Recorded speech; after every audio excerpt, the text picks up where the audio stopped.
J'aimerais que quelqu'un acclame maintenant pour le roi de rois. Est-ce que quelqu'un peut s'élever et acclamer royalement notre Dieu? Est-ce que tu peux acclamer le Dieu qui crée les choses qui n'existent pas?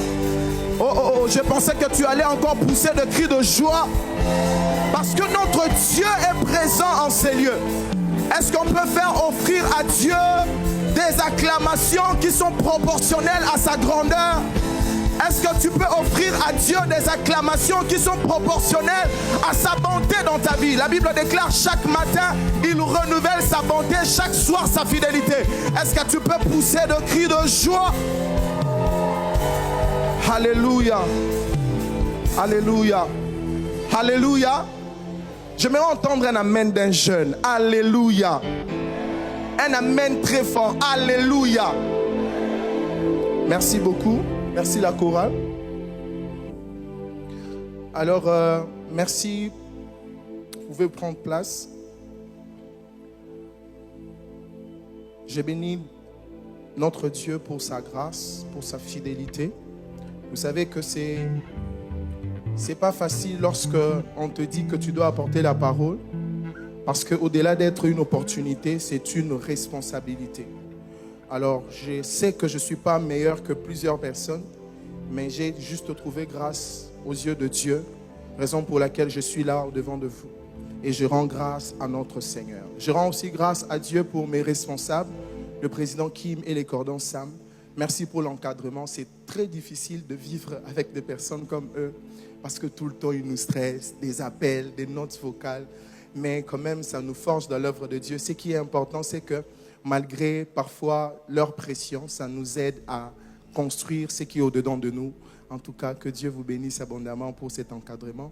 Je bénis Dieu pour toi aussi qui es là, pour ta présence, parce que si tu n'étais pas là, je ne pense pas que ces assises auraient peut-être s'organiser. Alors, je nous propose un texte. On va se lever pour lire un texte de la Bible. Je suis dans Ézéchiel 28. Je suis dans Ézéchiel 28, le verset 1er. Ézéchiel 28, le verset 1er. Il est écrit: la parole de l'Éternel me fut adressée en ce mot. Je vais lire encore Genèse, chapitre 1er. Genèse, chapitre 1er. Le verset 1er. Au commencement, Dieu créa les cieux et la terre. Nous allons finir avec Psaume 29. Psaume 29, le verset 9. Psaume 29, le verset 9. Il est écrit: la voix de l'Éternel fait enfanter le biche, elle dépouille le forêt, dans son palais tout s'écrie gloire. Amen, amen. On peut acclamer le Seigneur alors qu'on reprend place. Vous savez, frères et sœurs, la parole de Dieu que nous écoutons, cette même parole que nous apprécions, lorsqu'elle est libérée, elle vient dans nos vies avec plusieurs objectifs. Amen, amen.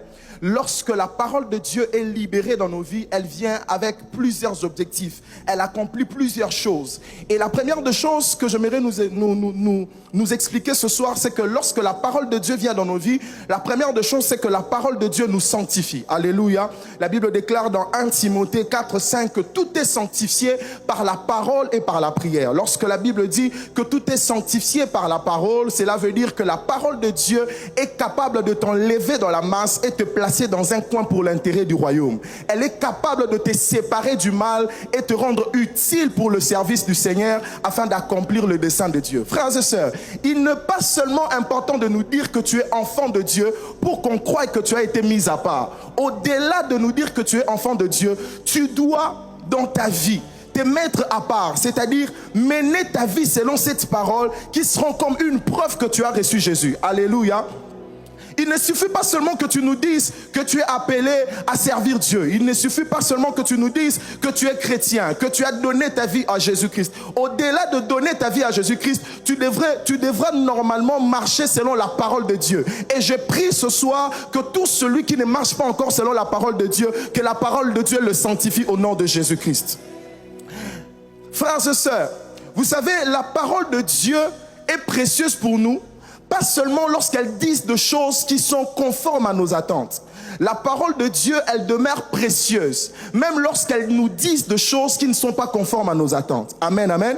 La parole de Dieu est authentique, pas seulement lorsqu'elle nous dit de choses qui sont agréables à nos yeux, mais la parole de Dieu demeure ou garde son authenticité, même lorsqu'elle dit de choses qui nous dérangent, de choses qui sont dures. À l'instar de Pierre, dans Matthieu chapitre 16, la Bible déclare que Christ dit à Pierre, sur cette pierre, je bâtirai mon église. Amen, amen.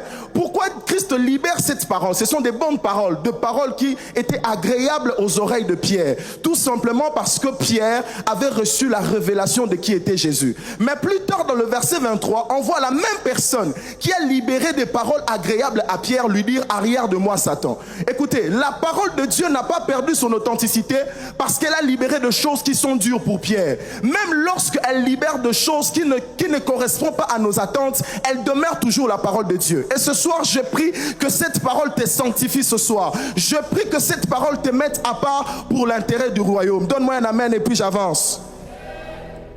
La deuxième chose que la parole de Dieu fait lorsqu'elle vient dans nos vies, c'est que la parole de Dieu nous oriente. Amen, amen.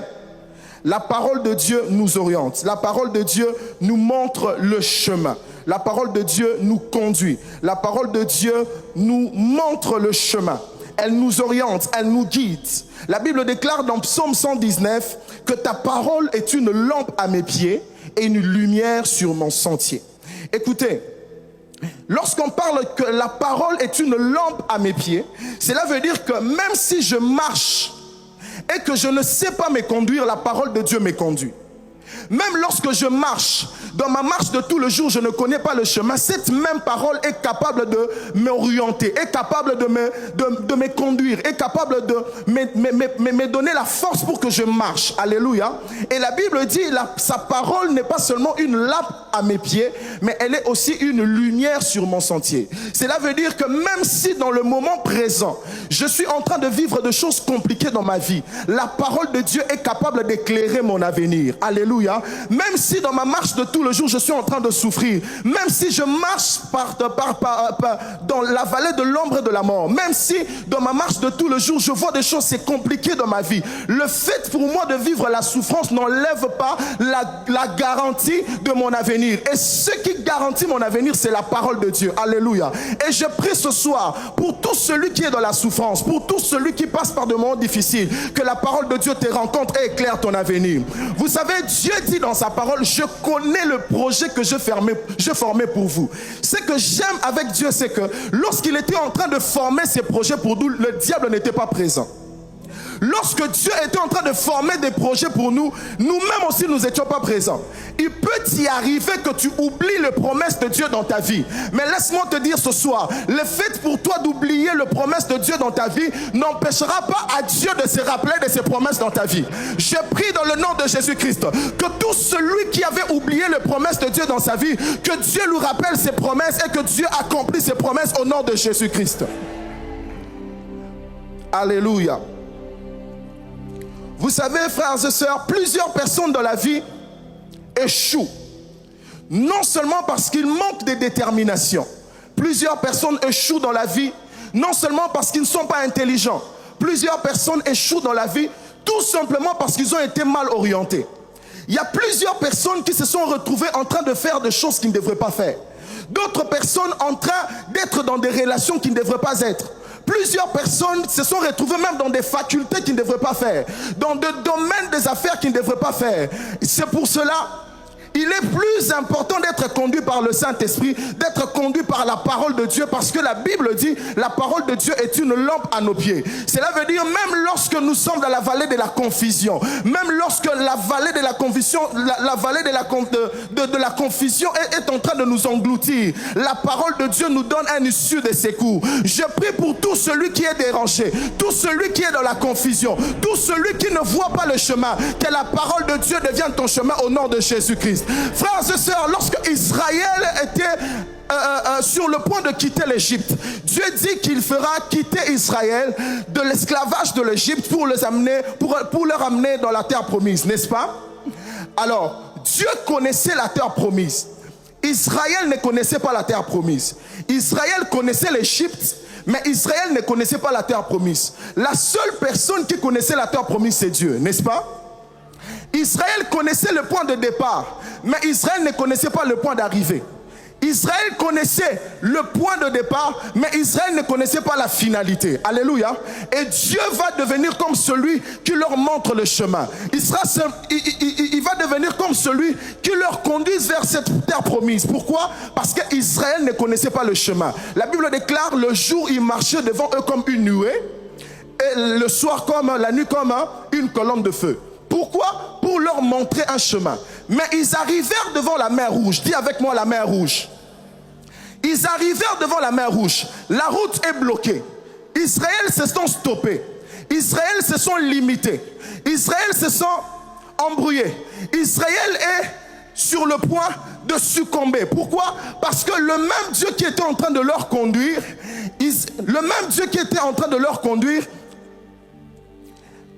a remarqué un obstacle qui était au-devant d'eux. L'obstacle qu'Israël avait, c'était l'obstacle de la mer Rouge. Mais en réalité, j'ai compris une chose, c'est que Israël n'avait pas seulement un seul obstacle. Israël avait deux obstacles. Amen, amen. Ils avaient l'obstacle de devant, qui était la mer Rouge, mais ils avaient aussi l'obstacle de derrière, qui étaient les Égyptiens.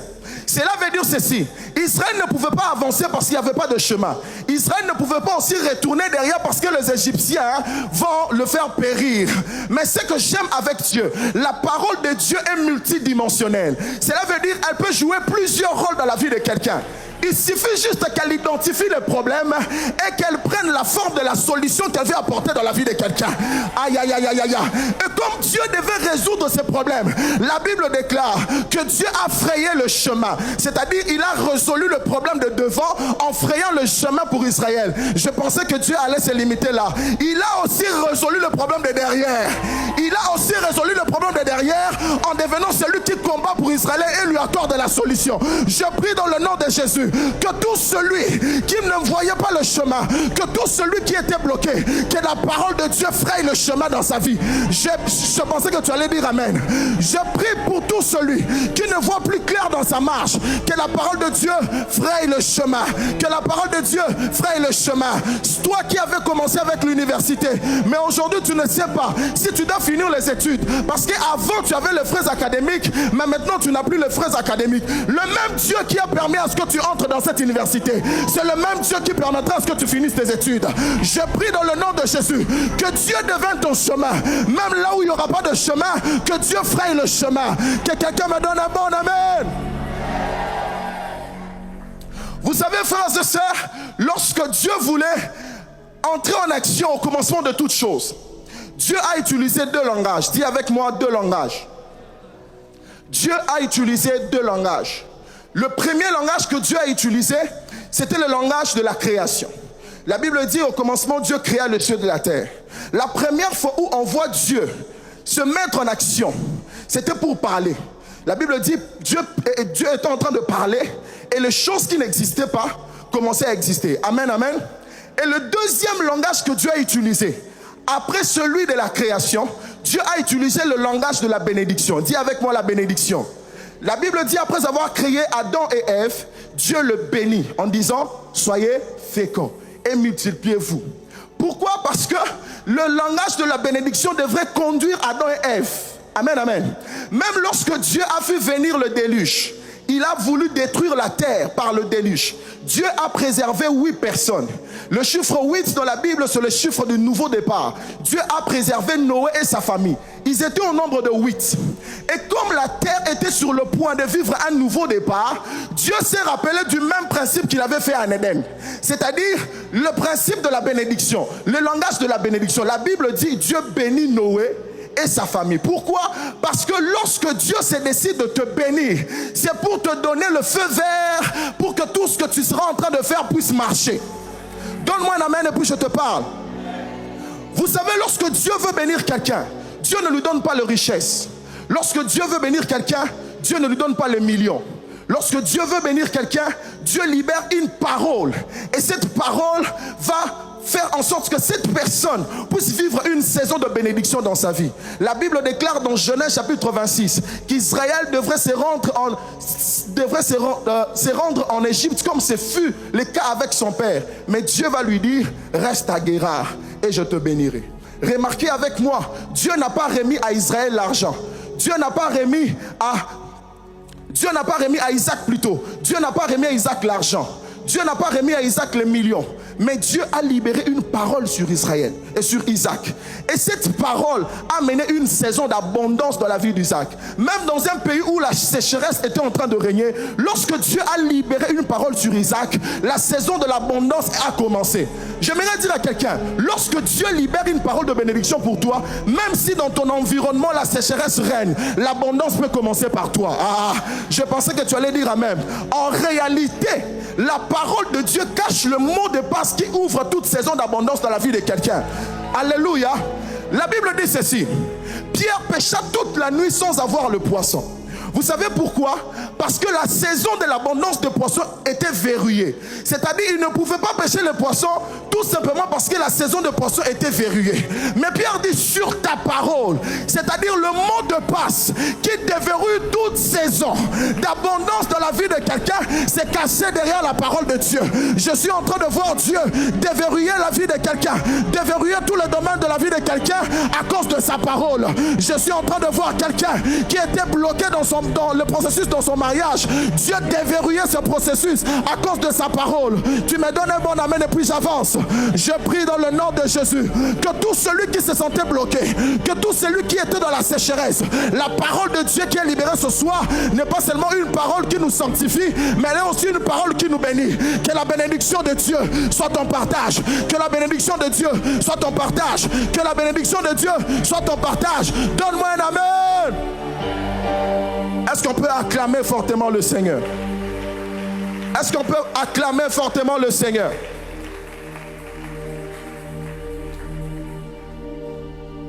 Vous savez, frères et sœurs, lorsqu'un architecte veut construire une maison, il a besoin de plusieurs éléments. Lorsqu'un architecte veut construire une maison, il a besoin de plusieurs éléments. L'architecte a besoin de l'ingénieur, n'est-ce pas? Qui sera comme celui qui va exécuter son plan. L'architecte a besoin de ciment.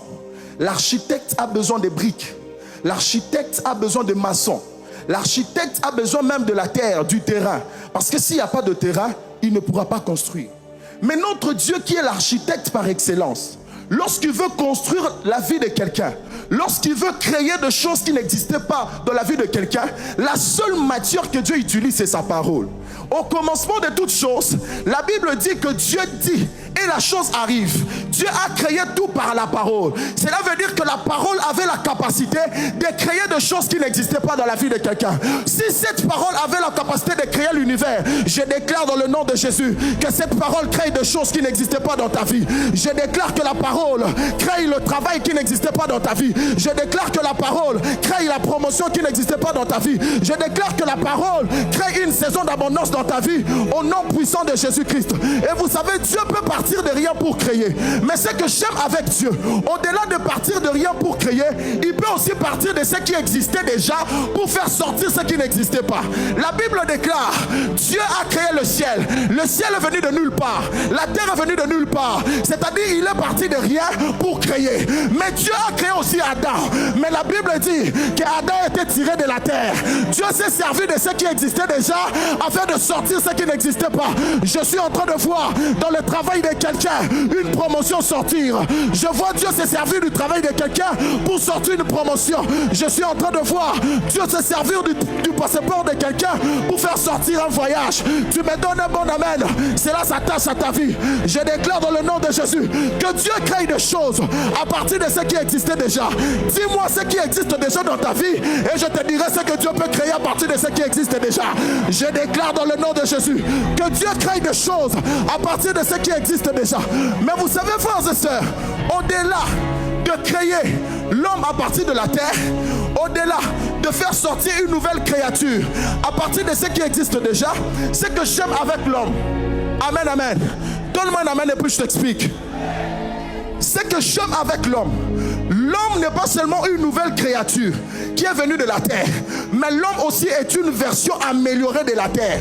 En réalité, l'homme n'est que terre, mais une terre qui a été façonnée à sa manière. L'homme avait plus de valeur de son origine, de là où il avait tiré. Je prie dans le nom de Jésus que Dieu, je prie dans le nom de Jésus que notre Dieu te donne un travail qui sera la preuve qu'il est celui qui donne le travail. Je prie dans le nom de Jésus que le travail que Dieu va te donner soit une version améliorée de travail qu'on a déjà vu de gens. Je suis en train de voir Dieu te donner un mariage qui sera une version améliorée des mariages qu'on a déjà vu dans cette église. Je déclare que Dieu te donne un travail qui sera un travail amélioré des travail que les gens ont déjà reçu dans sa vie. Je suis en train de voir Dieu donner à quelqu'un des affaires, une entreprise qui sera une version améliorée des entreprises qu'on a déjà vues. Je suis en train de voir Dieu donner à quelqu'un un nom qui sera une version améliorée des noms des gens qu'on a déjà entendus. Je prie dans le nom de Jésus-Christ de Nazareth que Dieu te donne ces choses. Donne-moi un amen et ces choses s'attachent à ta vie.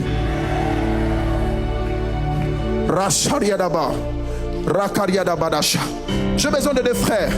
Je suis en train d'atterrir.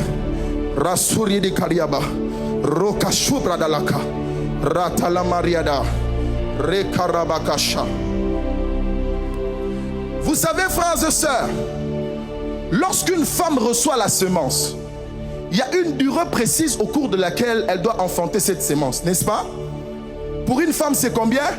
C'est 9 mois. C'est-à-dire, après 9 mois, la femme est appelée à libérer la semence qu'elle porte. Mais vous savez, frères et sœurs, si la femme engendre la semence avant le terme de la grossesse, c'est-à-dire avant 9 mois, l'enfant qui sortira sera prématuré, n'est-ce pas? Si la femme engendre l'enfant avant 9 mois, le produit de la conception, ou en d'autres termes, l'enfant qui va naître sera prématuré. Mais s'il sort l'enfant après le terme de la grossesse, c'est-à-dire après 9 mois, l'enfant qui va naître avec des dysfonctionnements. Il va naître avec des maladies. Tout simplement parce qu'il a dépassé le terme. Alléluia. C'est aussi un peu pareil avec les animaux. Vous savez, une biche, lorsqu'elle reçoit la semence, il y a une durée précise au cours de laquelle elle doit libérer cette semence. Et pour une biche, c'est 8 mois. Il y a même certaines personnes qui disent que ça varie. D'autres disent 8 mois, d'autres disent 35 semaines. Alléluia. C'est-à-dire, si la biche engendre la semence avant 8 mois, le produit de la conception, ou soit comment je peux dire, le produit de sa conception, ou soit l'enfant de la biche, va naître de manière prématurée. Pourquoi? Parce qu'elle a été libérée avant le temps, n'est-ce pas? Si il a été libéré après le temps, il va aussi connaître de maladies, il va aussi connaître des dysfonctionnements. Mais la Bible dit, la voix de l'Éternel fait enfanter une biche. La Bible ne nous donne pas la précision. Si la voix de l'Éternel fait enfanter une biche à son 8e mois, ce que moi je sais, c'est que la Bible dit seulement la voix de l'Éternel fait enfanter une biche. Il peut y arriver que la voix de l'Éternel fait enfanter une biche avant le temps, mais cela ne veut pas dire que l'enfant va sortir prématuré, parce que la voix de l'Éternel ne crée pas de choses prématurées. Le ciel n'était pas prématuré, la terre n'était pas prématurée, même Adam, Bima, Maman, Mukolo, parce que la voix de Dieu ne crée pas de choses prématurées. Je suis en train de dire à quelqu'un qui t'a dit pour seulement avoir des millions, il faut avoir 40 ans. Qui t'a dit, moi je crois, avant que j'atteigne 30 ans, j'aurai une grande entreprise. Je vais dire à quelqu'un qui t'a dit avant de te marier, il faut seulement jeûner. Moi je sais, même avant le temps, la bénédiction peut sortir. Même avant le temps, le produit de la conception peut sortir. J'ai deux personnes. Lui, il est porteur de la grossesse. Lui aussi, il est porteur de la grossesse. Mais regarde ce qui se passe. Ils peuvent recevoir la grossesse le même jour. C'est-à-dire, lui, il est fécondé le samedi. Lui aussi, il est fécondé le samedi. Mais regarde ce qui se passe avec la voix de l'Éternel. Il peut y arriver que la voix de l'Éternel libère la semence de mon frère avant celui-ci. Amen, amen. Il peut y arriver que la voix de l'Éternel libère sa semence avant celui-ci. Mais moi, je ne m'attarde pas ici. Je m'attarde beaucoup plus ici. Quelle est ton attitude lorsque tu vois celui qui est à côté de toi être béni? Quelle est ton attitude lorsque tu vois celui qui est à côté de toi ressortir de choses? Quelle est ton attitude lorsque tu vois celui qui est à côté de toi acheter de voitures? Qu'est-ce qui se passe dans ton cœur lorsque tu vois celui-ci manifester des choses que toi tu n'as pas encore manifestées? Vous savez, tu n'as pas à t'inquiéter. La seule chose que tu dois chercher, c'est de vérifier si à l'intérieur de toi tu as une sémence. Parce que c'est comme ça que ça fonctionne dans les choses de Dieu. Celui qui est porteur de la sémence, peu importe le temps, même s'il voit celui-ci manifester des choses, même s'il voit celui-ci acheter de voitures, même s'il voit celui-ci se marier, même s'il voit celui-ci aller en Europe, il ne peut pas s'inquiéter. Tout simplement parce que dans la maternité de Dieu, Dieu avait déjà libéré une sémence. Comme je suis porteur d'une sémence, ma sémence va sortir. Je suis en train de voir la sémence de quelqu'un sortir. Je vois le ministère de quelqu'un prendre une autre vol. Je suis en train de voir l'entreprise de quelqu'un prendre une autre vol. Le problème, ce n'est pas que l'autre est allé avant toi, mais le problème est que vous deux, vous êtes porteurs d'une sémence. Même s'il part avant moi, même s'il s'est marié avant moi, même s'il achète des voitures avant moi, est à l'ingaïté. Ce que je sais, c'est que je suis porteur d'une sémence. Et comme je suis porteur d'une sémence, la voix de l'Éternel va enfanter ma sémence. Je prie dans le nom de Jésus que tout ce qui était enfoui en toi, la voix de l'Éternel l'enfante. La voix de l'Éternel l'enfante. Que les succès qui étaient à l'intérieur de toi, que la voix de l'Éternel le fasse sortir. Si tu me donnes un amen, cela s'attache à ta vie. Cela s'attache à ta vie. Est-ce que tu peux te lever et commencer à prier dans ce sens? Rakashata la merci. Rakarda bababa. La voix de l'Éternel fait enfanter une biche.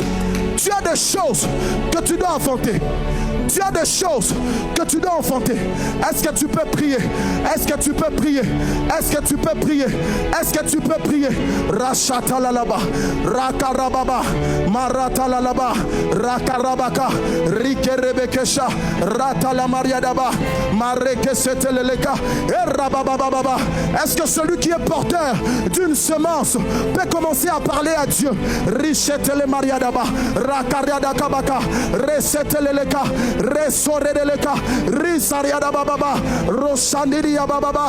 Sois libre, sois libre. Si tu dois t'agenouiller, agenouille-toi. Si tu dois te coucher, couche-toi. Nous sommes dans la maternité. Nous sommes dans la maternité. Le président Sam a dit un jour, la prière permet à ce que les choses soient enfantées. La Bible dit, la voix de l'Éternel fait enfanter une biche. La prière te permet d'être prêt. La prière te permet d'être prêt afin de sortir la sémence qui est à l'intérieur de toi. Sharada baba, rekasata la laba, rakaria baba, rakaria baba. Est-ce que tu peux même battre le main et commencer à prier? Réclame ta sémence. Il est possible que la sémence de Dieu sorte avant le temps comme les hommes. La sémence de Dieu n'attendra pas seulement longtemps pour sortir. Même avant le temps selon les hommes, la sémence peut sortir. La sémence peut sortir. Rakashuteleka, rababababa, rekaradalaba, erasoteleka, irekesoteleba, arasamariadalaba. Je vois quelqu'un enfanter une grande entreprise à partir de l'année prochaine. Je suis en train de voir quelqu'un engendrer un grand ministère à partir de l'année prochaine. Parce que Dieu n'attend pas seulement que le temps soit accompli pour libérer la sémence. Rachatalalaba, resoredeka, rabasuteleka, rakariabababa, rakariabababa, resoteleleka. Nous avons ainsi prié au nom d'eux. Nous avons ainsi prié au nom d'eux. Tu vas prier prier Dieu. Alléluia. Donne-moi un bon amen. Tu dois prier Dieu. Tu vas dire à Dieu, moi je n'entendrai pas longtemps. Si les autres entendront longtemps pour manifester des choses dont ils sont porteurs, moi je n'entendrai pas longtemps. Est-ce que tu peux élever ta voix et commencer à prier dans ce sens? Tu n'entendras pas longtemps. Tu n'entendras pas longtemps. Ce n'est pas seulement à 30 ans que tu dois te marier. Ce n'est pas seulement à 26 ans que tu dois finir les études. Même bien avant, tu peux le faire. Même bien avant, tu peux le faire. Ce n'est pas seulement à 40 ans que tu peux devenir milliardaire, que tu peux devenir millionnaire. Même avant le temps, c'est possible. Même avant le temps, c'est possible. Même avant le temps, c'est possible. Rakashata la laba, erasoteleka, irekerebebe, rabashata la laba, rekarababa, erakashate, rakariada la laba, erasoteleleka, irebariada laba, erakashandeleleka, erababababa. Moi je crois que la sémence dont je suis porteur sortira avant le temps selon les hommes. Parce que Dieu a parlé. Parce que Dieu a parlé.